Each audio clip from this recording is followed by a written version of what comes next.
Hello बच्चों, कैसे हो आप सब। अभी हम आपके पास मॉडर्न हिस्ट्री का एक किसान आंदोलन के बारे में लेकर के आए चर्चा, जिसका नाम है चंपारण सत्याग्रह आंदोलन या बिहार का किसान आंदोलन, जो गांधी जी के नेतृत्व में ये चलाया गया था 1917 ईस्वी में।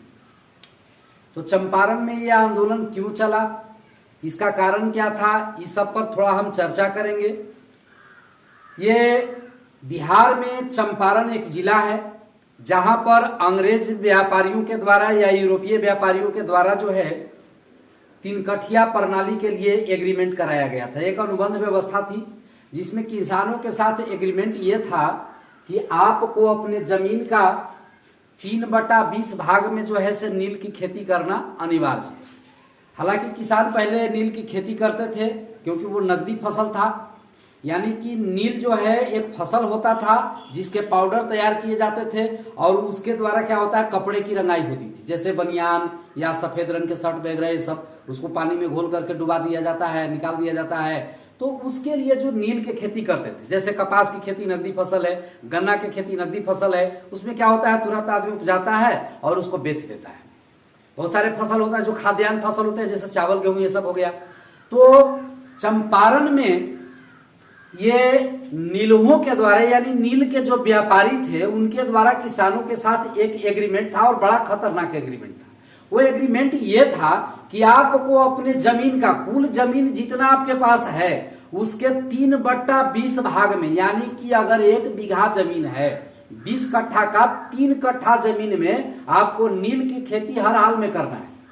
नहीं तो इसके लिए आपको जबरदस्त भारी जुर्माना लगाया जाएगा, टैक्स वसूल किया जाएगा, लगान लगाया जाएगा, तरह तरह की बातें उनके ऊपर लाद दी जाती थी। और दूसरा सबसे बड़ी समस्या यह थी कि जो किसानों के द्वारा जो खेती में नील उपजता था उसका रेट किसान तय नहीं कर सकते थे, बल्कि व्यापारी तय कर सकते थे।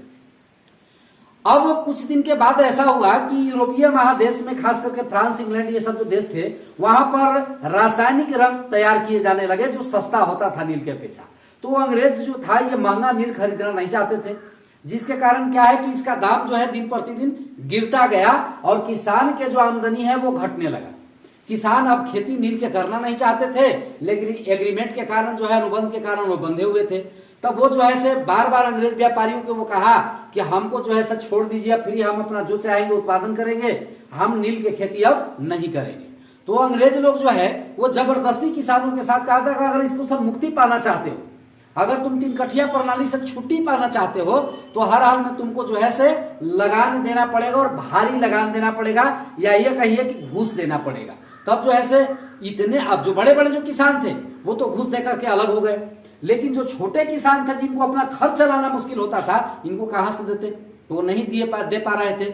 इसके कारण इसी दौरान जो है से वहां के एक किसान जिनका नाम था राजकुमार शुक्ल, वो गांधी जी से जाकर के और लखनऊ में मिले।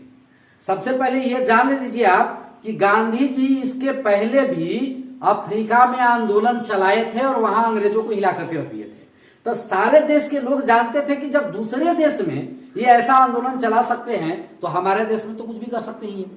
इसीलिए ये गांधी जी अफ्रीका से 9 जनवरी 1915 ईस्वी को भारत आए थे।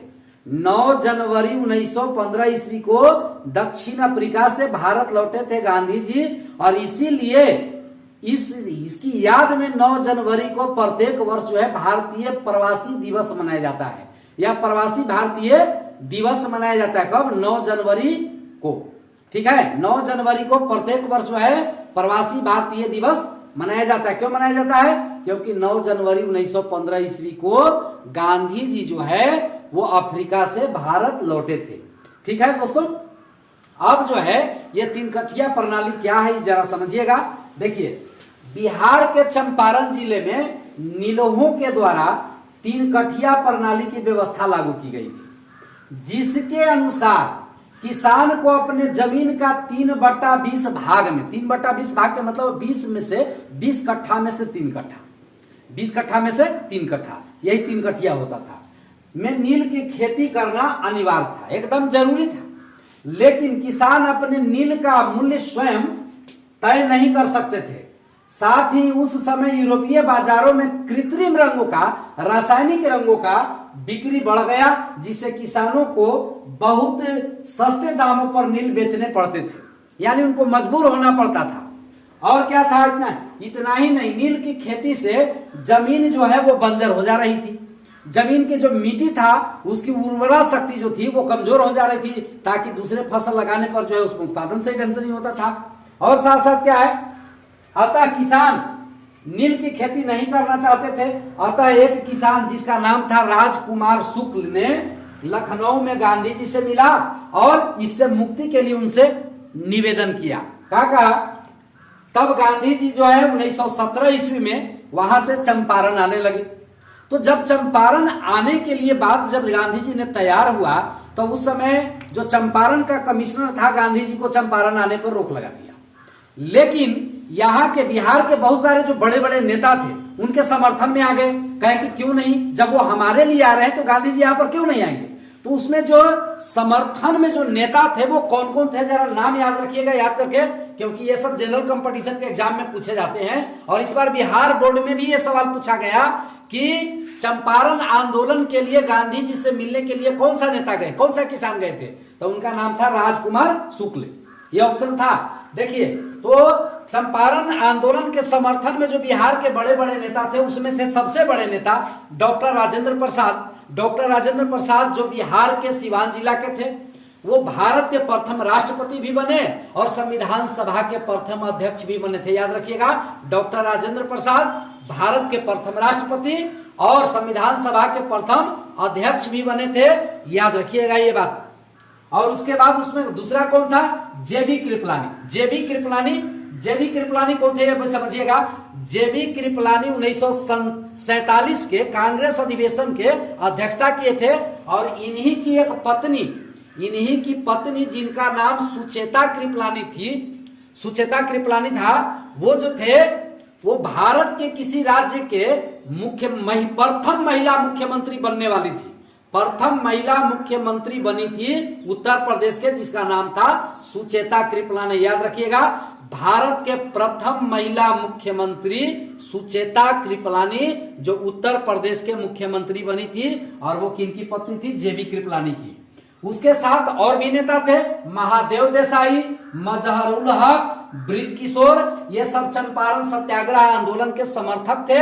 एक ऐसे भी नेता थे जो विरोध किए थे, उनका नाम था एनजी रंगा।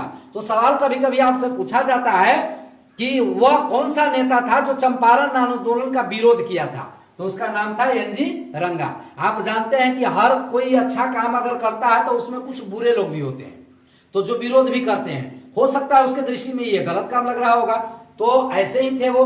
तो याद रखिएगा, गांधी जी भारत कब लौटे थे, 9 जनवरी 1915 को दक्षिण अफ्रीका से भारत लौटे थे।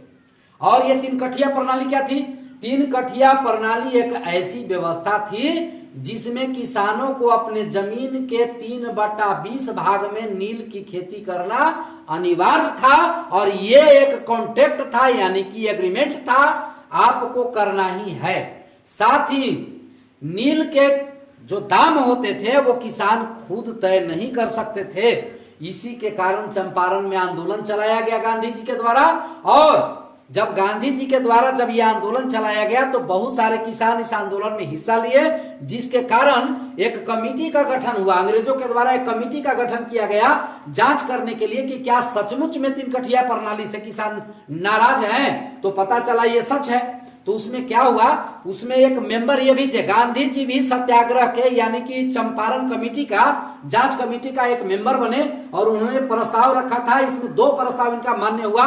एक ये था कि 3 कठिया प्रणाली जो है इसे समाप्त किया जाए, और दूसरे बात जो अंग्रेजों के द्वारा जो भारी लगान वसूल किया गया है, अवैध वसूली किया गया है, उसको जो है लौटाया जाए। तो सब तो लौटाया नहीं जा सकता था, इसलिए उसमें क्या हुआ, 3 कठिया प्रणाली जो है समाप्त कर दिया गया, और किसान से जो अवैध वसूली किया गया था, जो घूस लिया गया था, उसके 25% हिस्सा हर जाने के रूप में किसानों को लौटा दिया गया। इस तरह से चंपारण सत्याग्रह आंदोलन जो गांधी जी का भारत का पहला आंदोलन था, याद रखिएगा, गांधी जी के भारत का पहला आंदोलन था और वो आंदोलन सफल रहा।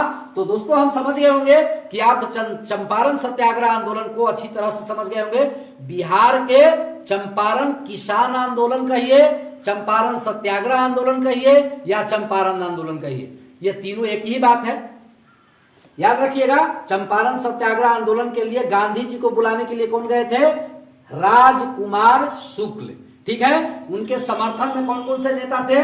डॉक्टर राजेंद्र प्रसाद, जेबी कृपलानी। जेबी कृपलानी के बारे में आपको बताया नहीं कि पत्नी थी सुचेता कृपलानी, जो भारत के उत्तर प्रदेश के प्रथम महिला मुख्यमंत्री बनी थी। और महादेव देसाई थे, उसके बाद मजहरुल हक थे, ब्रिजकिशोर थे। ये सब नेता जो थे चंपारण सत्याग्रह आंदोलन के समर्थन में गांधी जी के साथ थे, जबकि एनजी रंगा जो थे चंपारण सत्याग्रह आंदोलन के विरोध कर रहे थे। तो दोस्तों आप समझ गए होंगे। जय हिंद, जय भारत।